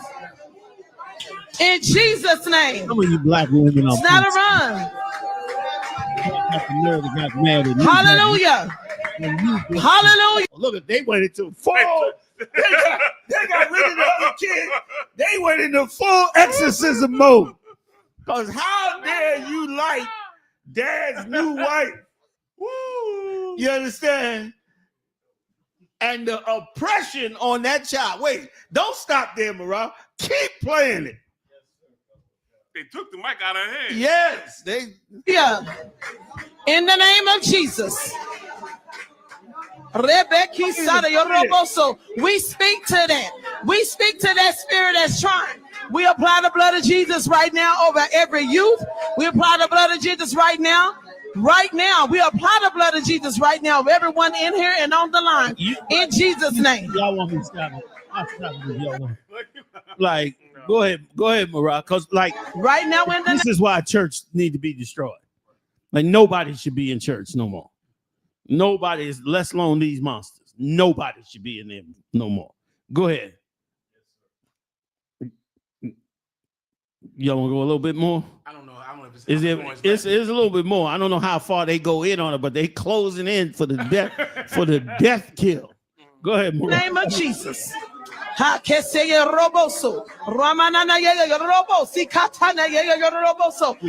you hold your head up. You do everything that the Father has instructed you to do about your child. I don't care what it look like. I don't care what it sound like. But you are going to do what the boys. But if I could just say this out, like that's why church should not go the way it is. And let's be honest. Let's be honest. For them to take this kind of action because the child has a liking for the stepmom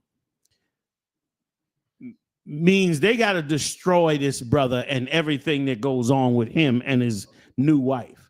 And that's what church is really about. Church is really about the real goals that Satan have put in these sisters, which is to break and destroy brothers. Like the fact that she liked the stepmom who speaks to her when they probably do not. You understand? You could see, I mean, the one in the yellow, I mean, you can't even probably hold a conversation with her or without her getting mad and screaming and yelling and going off the handle, and the mom as well. And it was a real lesbian vibe in the room, a real foul lesbian vibe. Like, Ma, she telling Ma, you stay in the spirit. You this, you that. Mayak, you here? I need Mayak to weigh in on this if he's here. Mayak, where you at? Can you hear this? I see him speaking, sir, but he unmuted, but we can't hear him. Oh, he's saying we can't hear you, Mayak? Something with your microphone or on our end, Marat? Check his mic. He's unmuted, but I don't know why we can't hear him, sir. He's unmuted, but you can't hear him. Yeah, he's unmuted on our end, sir. Mayak, you unmuted on our end? Can y'all work on it? If you got to go out and come back in? So whatever you got to do. You might have to go out and come back in. All right, yeah, go ahead, Mike. Okay, he went. Like it was a foul lesbian vibe on it, and it was like they was pushing that vibe on this child and pushing that in the air. And it's because the entire event is about hating black men, about hating men, hating their authority, hating men. Let me tell you something. Women, a lot of these women, they all want that six-figure man. Isn't that what they say? What they call it? I forget what they call it. High value, my bad. High value man, whatever the hell that is. They all want that high value man. But you know what a lot of women hate? A lot of women hate when you go to pursue that high value. When you go to be the best man you could be, a lot of women will destroy you when you're on that path. A lot of women will seek your demise. They hate to see you working out in the gym because all it means is other woman. They hate to see you making more money. And what does it mean? Other women. It all translates to other women. So now you living with this monster, not all sisters. Big shout out to all the sisters that stand strong and do what they do. You understand? And raise kids and do amazing jobs. They unlimited. There was one time where I felt like I couldn't say that about any women, but I was wrong. Not wrong, but those sisters had to be brought to the front so that we could see those sisters. And now we begin to see those sisters. And it really shows that some of you women are, and you should, and every woman should ask that herself. Are you really jealous of your man becoming successful? Because you done been a monster to him in many cases.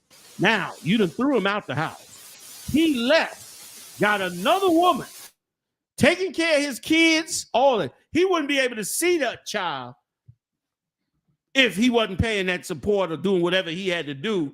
So he obviously is doing what is asked of him, of Esau. Right. And many of you hate him. You hate him because you wanted to see him succeed, but you really wanted to destroy him in his success. He saw it, got away from you, and then went and got him a new rib in your face. She probably slimmer, younger, prettier. She know how to listen. Right. Damn, that's heavy.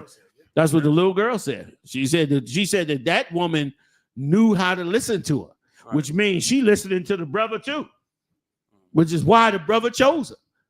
And you sitting in not listening to nobody is going to be left by yourself. You're going to be left by yourself. And let me tell you something. That's why, brothers, if your woman have a legitimate complaint, listen to her. Don't just dismiss every woman's complaint like it's just woman nonsense or she just being emotional. Listen to the case, man. Listen to what she's trying to ask. If she got something legitimate, try your best to fix it. Don't just dismiss her. You deal with her right. Because if she go off, you better make sure that she's the one in the wrong. Because a lot of you women sabotage men. You destroying men's lives. You destroying what they doing. Them churches is filled with those monsters. Those is the most frightening people. And I'm more afraid of them, if you know what I'm saying, hypothetically, than I am of a gangbanger. Because that woman there is going to destroy a man, you understand, from the inside out if he don't get away from her. That's what he's going to do. First of all, she's dumb enough to listen to a woman preacher. You know what I'm saying? I'm sure he came to her many times and said, "Sis, come on, get the hell up out this church." And she did not listen. And a lot of you black women are left lonely for no reason.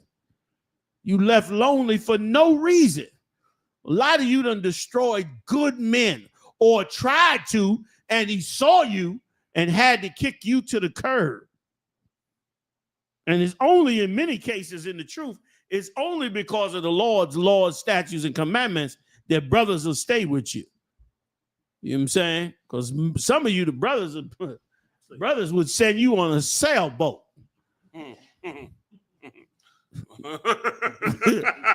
Brothers say, baby, you want a nice thing? We going on a nice trip. When you get your luggage up on the boat, you look back, that nigga is pulling. That nigga is gone. Why? Because you've been a monster, man. Like, this has got to stop among us. So, Lock, I yield. I'm done. Jitto, can I get a scripture on that? Yeah, Dad, give me Isaiah 3 and 2. I want you to start in the middle of the verse which says, "Oh, my people," man. You understand? Because this is exactly right what Commander YAHANNA Hype is saying, man, about this right here. This is evil, man. And they put. Can they hear me? They put this woman in charge of us or over us to destroy us, to keep us in line. That's why brothers be rolling out. Yeah, I mean, I heard. Listen, I talked to one brother today. Listen, this blew my mind. Now, okay, I carry mace as a backup sometimes if I got a spray cat. He said he carried mace to spray his sister. But he said, I lied. I said, what? He said, yeah. They get out of line. They don't know how to act. They do anything and try to attack you. So instead of me trying to attack her back, I'm going to spray her with mace. I fell out laughing. I was no good after I heard that. I was going. You know what I mean? But guess what? I understand. Because he's not lying. He ain't lying at all. Read what you pulled for me. I saw the where it says, "Oh, my people." 3 and 12. Book of Isaiah, chapter 3 and verse 12. As for my people. Now go to "Oh, my people." Nope. Khan. Oh, my people. Right. That's what I want. Oh, my people. Now listen to what the Lord's saying to you. Go ahead. Khan. They which lead thee. Stop. Who would have said, y'all? When it says, "Oh, my people, they which lead thee," now jump right up to where it says, "Women rule over them." Khan. And women rule over them. Those are the ones that are leading the Black, Hispanic, Native Indian community. The ones in that Christian church. You understand? They lead in Lord's people, man. "Oh, my people, they which lead thee." Who lead you? Them women. The women of them Christian churches. Read it again. I start with women again. Khan. And women rule over them, like over them. Right. Oh, my people. Right. They that which lead thee cause thee to err. They cause you to make errors in your life. Things wrong. Things are going bad in your life. Go ahead. And destroy the way of thy path. That little girl, because she told the truth. And all she wanted was somebody just to listen to her about her problems, about what's going on. And she said it. Who am I thankful for? My stepmom. Because she listened to me. Instead of saying, wow, that's, damn. And I got to rethink what I'm doing. Maybe I'm making a mistake. Right. I'm hurting my child. Let me rethink everything I'm doing that's going on. No. The whole earth got to move up and down. You know what I mean? And she got to take the microphone out of her hands to tell the truth. Like she's telling the truth. She can't talk to her mom. Like the child got to have a demon because she like her stepmom. Like you got to have an exorcism. There's no way it come from God that you might like your stepmom. Yeah. So it got to be a demon. That's insanity. This one here is rough. So this one here, I heard that. I couldn't believe this here. This is rough, man, boy. And to see what they did, it came out there and they started talking that. What's that language they speak, y'all? The tongue. Boom. Like they singing scat music or something. Thinking they talking to the Lord. They ain't talking to the Most High. This is crazy. And they hurt that child. Did anybody see it but looking at that child's face? The whole time they saying what they saying, do you see looking at that child's face? The child was more and more distraught. So now you know what's going to happen? That child ain't going to talk to nobody. She's going to have problems and issues going on. Guess what? She's going to keep it to herself. And it's going to be their fault because of what they did to her just now. And can I throw one thing in real quick, Haas? And one of the worst things you could do for a young girl growing up is not give her an ear. She got to be able to talk to somebody. She got to be able to grow. And if she can't even talk to her mother, she's going to find somebody that will hear her quirks and problems and issues. And to you, it might not mean nothing, but to her, it may be everything. Right. It might be everything in the world because she does not understand certain things. So she has to have somebody to speak to. And those of you in the church, you just monsters. Salaki, please. Can I give the mother's point of view? Yes, sir. Come on. The problem is the reason the mother doesn't want the girl. The reason the mother doesn't want the girl to talk. The reason the mother doesn't want the girl to be heard is because if you heard that little girl, she would say, "My mother's boyfriend is molesting me." She would say that, and so she doesn't want that girl to talk. She wants that girl to shut her mouth. Keep what happens in this house in this house. Don't you tell anybody about what happens outside this house. It's a demon because the thing the little girl is going to say is going to hurt the mother. Right. And so she can't ever say it. She has to keep quiet. That was Damn right, sir. Damn right. Yeah, and you know what I mean? And she's going to reach out. And let me tell you something. How valuable is it for a young girl to want to talk to her father who does not live with her? That, I mean, everything coming out the walls is teaching her to hate her father from the cradle. So for her to grow up to that age, 10, 11, whatever she is, and still have a love for her father enough to be willing to talk to his new wife as well as him, that's unheard of. Hell, first of all, you got to find a father that even is in the child's life. That's number one. Then when you find that person, that brother, then you got to find one where the child is willing to talk to that father. Brother, that's a rarity in this kingdom. And for that to exist, and then for them to turn around and circle, that was a true circling of the wagons. Right. And to act as though you're going to create a full exorcism on this baby because she likes to talk about her stepmom. Listen, and did it, okay, it wasn't nice because she did it in a mean way towards her mom, but she did it in a way to say to her mom, "You don't hear me. You don't hear me." And the preacher shook her head left and right and ran off the stage. And then the woolly mammoth came out the back and brought nothing but horror and terror down, which is her job, believe it or not. That was the way she came out up on that stage. That's her job. You can best believe any black man sitting up in that church is punk almighty as he's sitting up in there, because the wildebeest will come out the back and act like, she's the man of this church and everybody better get in line. Like, this place is diabolical. And that's why 2/3 of us are going to die here. And it behooves all of us to return to the Father. I yield. Salah.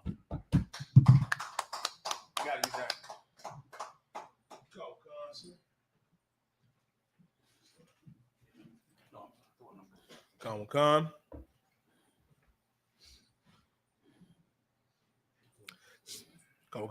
Something has to be done. Massachusetts mom outraged after son's jersey is used in racist hanging display and the culprits barely get punished. Go ahead, you die.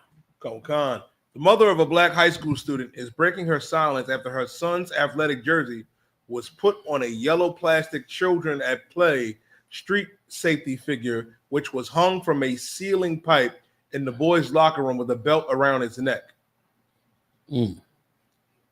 It was hung with a belt around his neck, meaning this is what we do. And it's so, if I could, here's the heartbreaker of all this. You know what the heartbreaker for me, anyway, as I examine this is?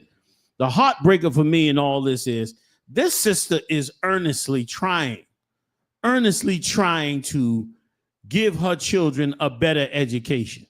And in doing so, she believes that going to the white school will better educate her children, just as she was taught from the days of Martin Luther King on about this whole busing and integration thing. When what is the saddest thing in the world is that we have not provided her with a school for that child to go to, for that child's education to be better than it would be in that white school. And that's where our problem is. Let me tell you something. I said this before. The Lord is stepping to us, and he's making us behind this. If y'all haven't done it yet, Mom, behind this, give me that story of those kids that beat up that woman and her children. It goes right along with this. Like, this whole education system is it has to be revamped. First of all, the money they put in the education system that they tout that is so much money is barely enough for those schools to survive on purpose.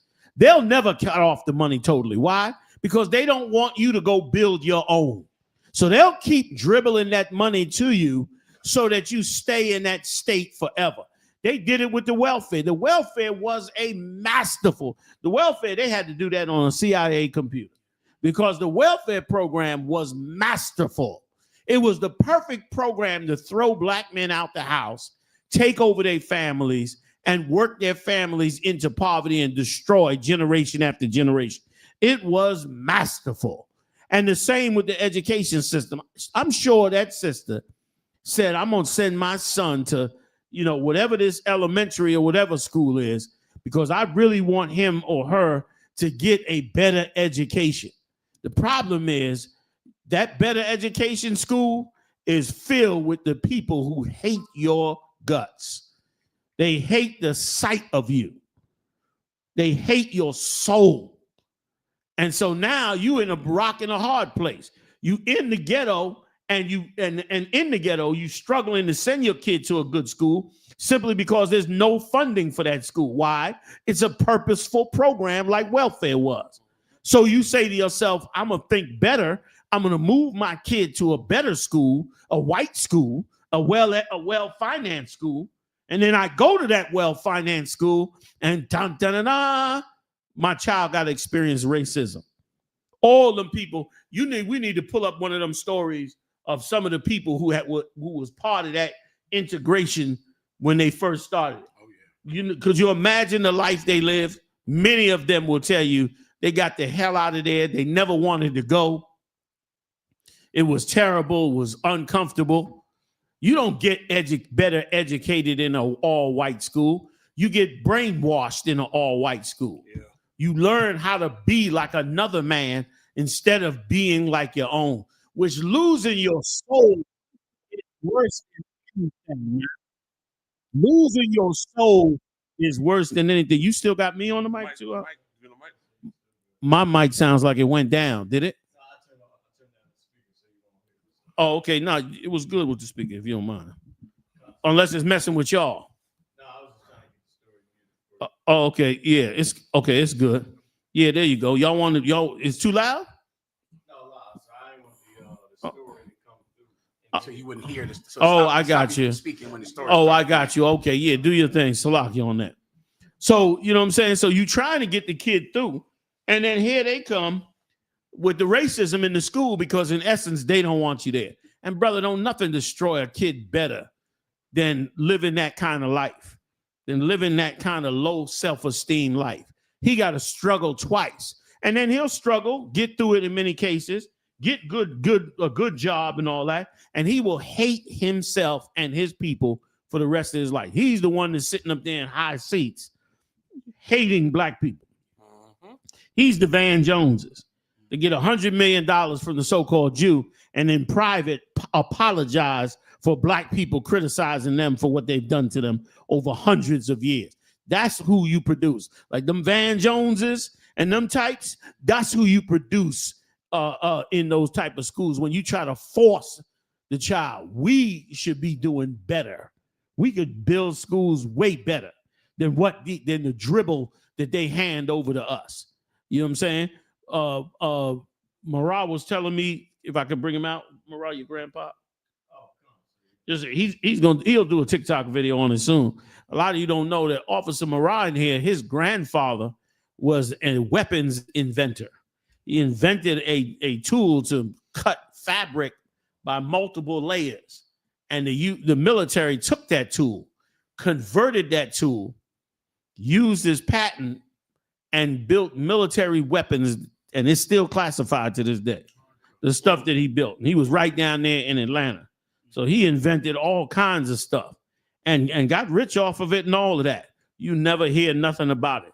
You know what I'm saying? We should be building our own schools and recognizing our own inventions. Like if they don't want to help us educate, we should educate ourselves. But you'll never do it with Christian churches because they're paid off. Salaki, I yield. If I could, Joe. I mean, for the very first time, I remember this very vividly. That my very first experience with racism was West Catholic High School in West Philadelphia. When I went there, they had brothers teaching classes. They wasn't priests, they were called brothers. And they used to bust all the Italian kids from South Philly to the school and gave them cats everything. Treated the brothers like trash. I could not believe it. Even in the sports. Like you playing football, sports, or basketball, them cats was garbage. They were just straight garbage, but they would make them starts over the people who was better than them. Classes, they would do the same thing in the classes. The whole thing, it was ridiculous. And my first experience, I said, yo, what is this? Like, hold up. I had to go home and talk to my papa about that because I didn't experience it before. I didn't know what it was. You know what I mean? My first time seeing it was in high school, the Catholic high school. Sorry, sir. And Q, General Kubalamov just said online, you going to be treated like garbage. Q know because Q went to them top, you know what I'm saying? Them top schools. Matter of fact, there's another accompanying story if you want. I don't know if we have time, but there's a firefighter right outside of New York, a black firefighter, and he went to the firehouse one day, and one of the white men just made a noose. Damn. And threw it to him and said, "What kind of knot do you think that is?" The brother said, "It's the same. I know what knot this is. This is the same kind of knot they used to use to hang my ancestors. Why are you giving me this?" The cat laughed and walked away. Now the cat is suing him. He's a fireman. 2025. Happening in that school and happening to a fireman from other firemen. And they got it on video. The whole him throwing, because it was on the firehouse, it's on video of him throwing the cat a noose. Happened last week. So Joe, you tell me they got to go fight a fire. They say they get a real hot fire. He got to go in a fire fighting with the same cat that just threw him a noose. So are you worrying about the fire or are you worrying about this cat might try to kill you in here? And just so everybody understand, I'm not discouraging anybody from going to the highest level of schooling you can go to and the best schools you can go to. What I am saying, though, is as a nation, we should be considering how do we build and educate ourselves going forward. Do you know how many tens of thousands of children we could educate that will, and because we educate them ourselves, they'll never become a gangbanger. They'll never become a whore. Just imagine if you started children out at 5 and said from first grade, kindergarten, first grade, and part of the curriculum was, what is a gangbanger? Why should we become gangbangers? Like, that's all you really got to do with kids. They'll learn not to do those evil things. Teach them propaganda. You know what you can teach a child in 12 years? You got 12 years to teach him. By the time that child come out of high school, brother, he won't think about selling dope to his own. He won't think about killing and murdering. But here's what he will do. He'll know every traffic law. Oh, yeah. He'll know every law to go to court against. He'll know all about law in custody and law for child support. Oh, he gonna know some things to stop this evil that's happening to us every day. Like, they getting to destroy our kids out wholesale. Our kids sitting on the side of the road out getting high. I told you I went down with the DC. Big shout out to the brothers in DC breaking it down hard on them corners. I went down I want to say a year ago down there to that corner. And brother, when I went out to the corner, brother, all the brothers that used to be out there, they sitting on the ground or on a bench out, doped out, trying to cope with the society falling apart all around them. Like, we've been negligent, man, in doing this. And brothers have tried, but have not been supported. And many times it's because you black women been gatekeeping on these things, man. You've been terrorizing them husbands. The average black man in America is under terrorism. SHALAM. He's under terrorism. I'm just telling straight up like it is. The average black man in America is under terrorism. What do I mean? He's terrified of the white man. He's terrified of his job. He's terrified of his woman. He's terrified of his children. He's terrified in his neighborhood. He's terrified of everything. That's the average brother. Now, they'll never tell you that. They'll never tell you that. But that's what's going on in their subconscious, man. That's what's going on in their subconscious. And let me tell you something, man. When Esau wants to control somebody, let me tell you what he does. He lets you go after your goal and then cuts your goal off. That's his way of keeping you in control. That's why black people always trying to get up, then we fall. Get up, then we fall. We get up, crack epidemic. We get up, the heroin epidemic. We get a black president, get up in there, give us a white supremacist. Like, that's how you psychologically break a people or anybody. Like, you're in a relationship, and here's what's worse. You're in a relation when we say you're in an abusive relationship, blacks, Latinos, and Native Indians, I totally mean it. Meaning this. If I want to abuse a woman, then as long as she doing what I'm saying and following everything that I say, we good. But the minute she tries to not follow what I say, I begin to beat her. The minute she wants to be around her family, I beat her. The minute she wants to do something independent, I beat her. The minute she does something without getting my okay, I beat the shit out of her. After a while, she's going to learn to not do a damn thing but what I say. And what happens is when the white man sits over you and does that, he destroys you. And that's what he's done. You could be black in America as long as you don't stand up for yourself. Yep. Long as you're not trying to get up and wait a minute, big shout out to Zaria. Give it up for y'all. I just want to say this one thing that he brought out. He brought out, did y'all see that interview that he reposted on his channel with what's the name of the brother Epps, the comedian? Mike Epps. Brother, if you get a chance, go watch that. Mike Epps was good and high that night. He was good and high, and his tongue got loose. And he started really telling you how it really is and how much they hate him. And big shout out to Mike Epps for that.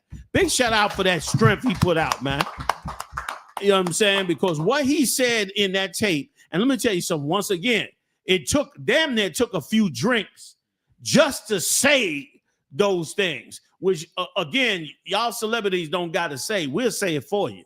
You ain't got to say nothing. You ain't got to tell them nothing. You ain't got to mess your money up. None of that. You understand? We'll say it for you.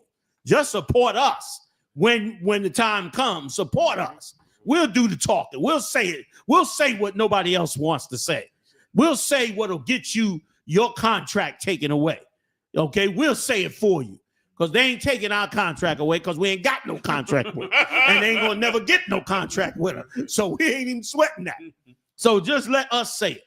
You understand? But support us. So now he went and dropped all that and was saying how much the white man controls you. And he was breaking it down the exact same way any psychological abuser or, military handler or, the type of person or the type, that's in these agencies that control you. That's exactly what they doing to blacks and Latinos and Native Indians. You good as long as you don't try to rise as a people. If you do, we dope you up. If you ask for civil rights, we're going to destroy you and beat you in the streets and then send in the dogs. Anything you do, go ahead. You there, Maya? Oh, video. Okay. Just wait on it if you could. Like you do anything like that, they coming to destroy you. They coming to bring you down. And brother, that's what's happened to us as a people, man. That's what's happened to us in this kingdom. And brother, we got to escape that. We got to knock the glass ceiling off of the top of our head. And how do we do that? Simply by coming together to help ourselves and stop believing the myth that you got to go listen to them and you got to go follow them and you got to go the route they went, the route they want you to go for you to be recognized. That's all a lie. Break the chain. And last thing, black people been putting it out for years that, they got the chains on our mind. You hear black people say that all the time. Yeah. They got that's true. So let's break them. Since it's true, why don't we just break them? Why don't we start waking up and saying, what's best for us? You wonder why we all joined the Israelite School of UPK. Because the Israelite School of UPK is totally the best thing for us. Why? Because damn right, give it up. Why is it the best thing for us? If you a young man, you seeing the world and the landscape, and you want to come out the world, and you starting to learn, you online, you trying to take in knowledge, you come across the Hebrew Israelites, and you realize these cats really got it down. They got all the knowledge, the language, the scriptures, everything. And you start learning it, that's the time for you to say, yo, let me get in touch with I.S.U.P.K. let me get in touch with One West. We the original school. They tried to deny it, but they couldn't deny it. We the original school. You understand? So now go join the original school, learn from the original school, get it added to yourself so that you don't get educated on something that take you off the path in another direction, man. Our young men are precious and they wiping them out wholesale. They destroying and wiping our young men out wholesale. They making stuff valuable to us that is really of no value. You understand? It's not that hard to get a plate of food. They got homeless shelters everywhere. Yet we killing each other over what we believe we need to survive and to eat. When what we need to survive, if you broke and you ain't got nothing, what you need to survive, you know what you need? You need people among your people that actually care. And guess what?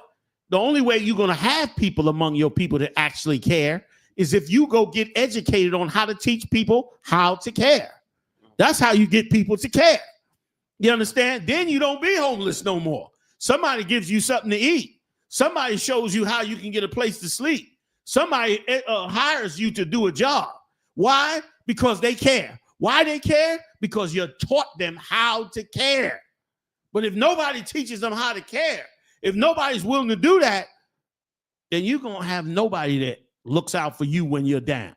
So if you one of them young brothers, man, or one of them young sisters, and you trying to do that, man, get in touch with the Israelite School UPK. I'm Commander General YAHANNA. You get in touch with us, and you're going to be very well taken care of by the grace and mercy of the Lord.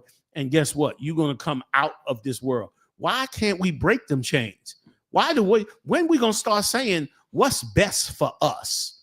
Now that they decided what's best for them, which is leading them into the third world's war and all they dirt being spilled into the street, including the babies and everything else, why don't we say what's best for us? You know why I.S.U.P.K. is best for you? Because it is for blacks, Latinos, and Native Indians and nobody else. It's illegal for us to help somebody else with the help that you receive. You understand? So you don't even have to worry, well, maybe they're going to go help somebody else instead of us. No, we never will, because it's against our laws to do it. Israelite School of UPK is the best thing for you. Why? Because the leader of the I.S.U.P.K., Jesus Christ in the English, Yahawashi in the Hebrew, guess what? He's a black man. There's no other God in this world that's recognized as a black man from the people that have been enslaved in this country. Oh, they'll give you an African God. They'll give you an East Indian God. They'll give you a brown-skinned God now. But they ain't going to give you a nigger God. Right. You come to the I.S.U.P.K., you're going to get the niggers God. Who is God of the niggers? He found right here in the I.S.U.P.K. You understand? And that's why it's beneficial for black people, Latino people, Native Indian people. So, yo, let's pull it all together and let's start fixing us. And we'll have less of these type of stories and a whole lot more stories of our success. Let's stop being beggars to the slave master who's playing a mind game with us to let us come up to a certain height, then kick us back down to the ground just for us to struggle back up again, just for him to kick us back down to the ground. Brother, that's psychological warfare. That's abuse. And that's what America's been doing to us for 250 years. And we've been in this captivity 400 years. I'm gonna let it go right there. All right. We can get the rest of the stories Wednesday night. We on this joint Wednesday night.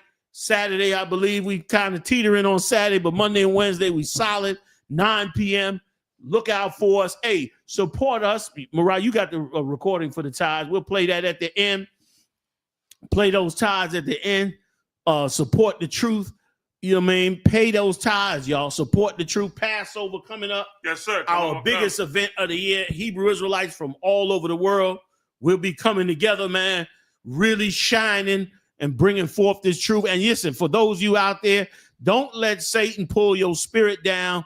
Let's all do this Passover strong. Everybody make it out to the Passover. Support the Passover. We're going to do it down in Houston, y'all. Houston, Texas, man. They do everything big out there, and it's going to be big walking out there and big talking. So it's going to be beautiful, man. Feast of Unleavened Bread as well.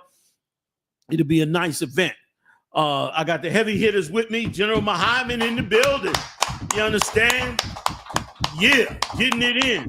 General Michael Allah, where you at, bro? I'm Moshan Craig. Damn right. General Hazayan in the building, holding it down, man, up in here with us every week. And the most dynamic crew, I'm gonna talk about my team. The most dynamic team, okay, up in the game. Officer, listen, y'all gotta, you know, with Chicago and the rest of y'all gotta big up y'all team. I'm big up mine. Big shout out to Officer Marah, Officer Yadiah, Officer Ibad Hayah, Officer Mathumyard in the building, dynamic four holding us down every week. Join us. I'll see y'all next time live in the UPK fam. Shalom. Yeah. Commanding General YAHANNA here, I.S.U.P.K, the original I.S.U.P.K, 1969, Body of Christ. Here's what I want to tell you, man. Now, I want you to think about something for a minute. You've been studying the scriptures. You've been watching us on tape. You've been watching all kinds of camps on tape.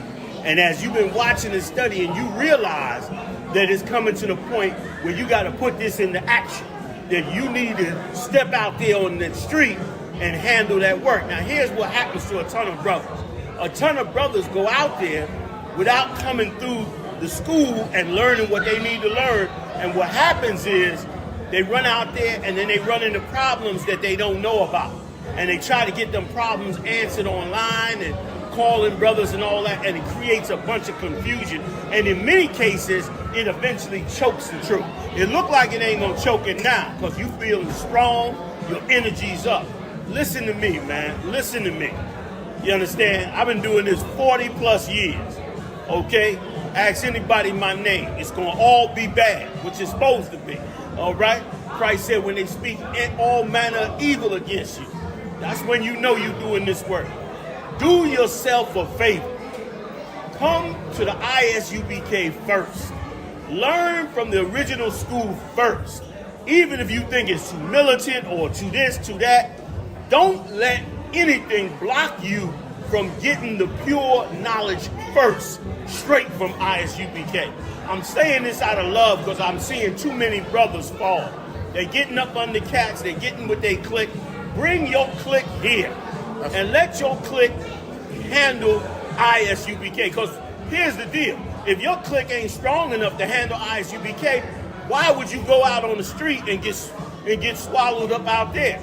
And if you feel like I.S.U.P.K ain't got it all down, then you should be man enough, you and your crew, to come to us and lay down and break bread and talk about these scriptures. Ain't no harm gonna come to you. Ain't no harm come to a man that disagree with the truth. You ain't trying to harm us, we damn sure ain't trying to harm our own. So come to the I.S.U.P.K, sit down in our classes, learn from us, and then you can make your serious decision on what it is that you're supposed to be. And I guarantee you, you're gonna realize that it was much more than what you saw on that video, man. Much love to all you warriors learning, growing, and getting ready to bust out into this work. I'll see you soon. Shalom, family.